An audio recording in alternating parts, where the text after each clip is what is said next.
Labadiena, mėly mano Patreon kanalo žiūrovai, mėly Facebook'o draugai.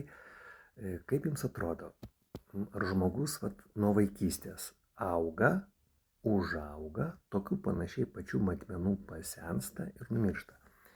Deja, ne visai. Yra kūno dalis, kurios auga visą laiką, tai plaukai, nagai, čia suprantama, tai be žirklių mes neišsiversim, bet toliau nosis, ausys. Vyrai suklusot? Deja, viskas. Aš čia nejuokauju, taip iš tikrųjų yra. O kokios kūno dalis mažėja?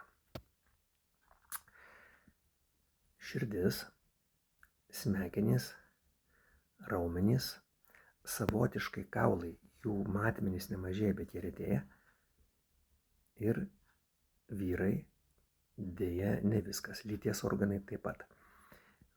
Kažkaip pagalvoju, keista, jeigu ten esat netikintis darvinistai, kodėl evoliucija čia taip supainiojo, ar jeigu esat giliai tikintis katalikai, kodėl kūrėjas taip supainiojo. O kaip yra su aterosklerotiniam plokštelėm? Šią temą šnekama visur ir kartais visokių nesąmonių, prišnekama jau daugiau negu apie kažkokį karą turbūt kalbama. Šiuo metu aš turėjau labai įdomų pokalbį su dviem labai patyrusiais kardiologais. Vienas toks revoliucingesnis, kitas konservatyvesnis, ir norėčiau pokalbį apie aterosklerotinės plokšteles pateikti jums, nes, mylėjai, turbūt pusę mes išsičekinsim būtent dėl jų.